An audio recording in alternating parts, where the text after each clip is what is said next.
وصحبه وموالاه. السلام عليكم ورحمة الله وبركاته.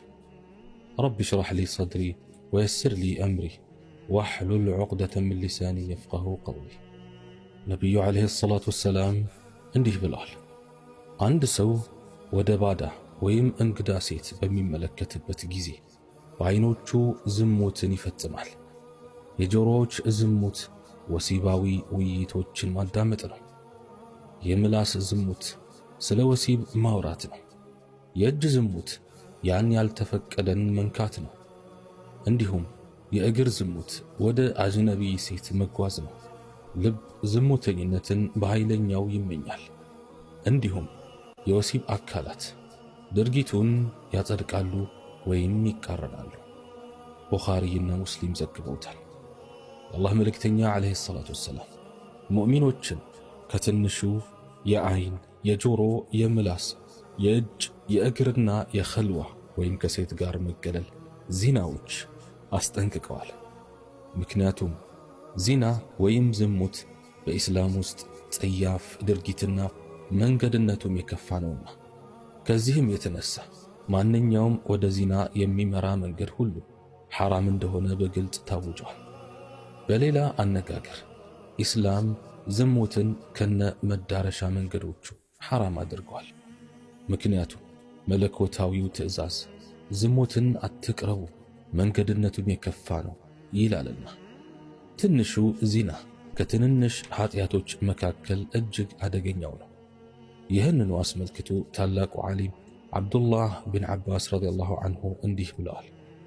እኔ አቡ ሁረይራ ረዲየላሁ ዐንሁ ከነቢዩ ዓለይሂ ሰላቱ ወሰላም ካወሩት ይበልጥ የከበዱ ወይም ትንንሽ ኃጢአቶች የሚመስሉ ነገሮችን አላየሁም አሉና ከዚያም እንዲህ ሲል ነቢያዊውን ንግግር አስከተሉት።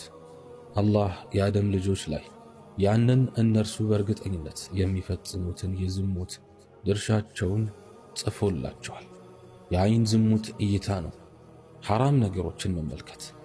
የምላስ ዝሙት ንግግር ነው። የልብ ዝሙት የውስጥ ሰውነት ዚናን ይመኛል ይፈልጋልም። እንዲሁም የግል አካላት ያጸድቃሉ አሊያም ውድቅ ያደርጋሉ። አንደኛ የዓይን ዚና ወይም ዝሙት አደገኝነት። እርሱ ያ ዓይኖቹን ያልተጠቀመበት ጆሮዎቹንም ሊጠቀምበት አይችልም ይላሉ ታላቁ ሊቅ ኢማም ኢብኑል ቀይም ረሒመሁላህ። ነቢዩ ዓለይሂ ሰላቱ ወሰላም እንዲህ ብለዋል።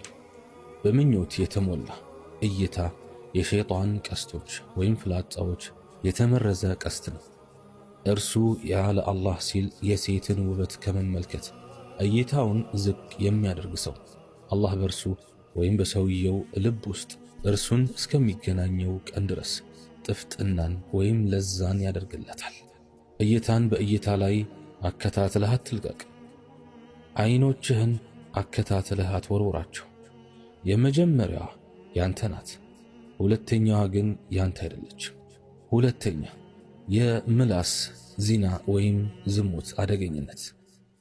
ሁሉም የሰውነት ክፍሎች እያንዳንዱ አዲስ ቀን በመጣ ቁጥር ምላስን ይገስጻሉ፣ ያስጠነቅቁታል አላህን እንዲፈራ።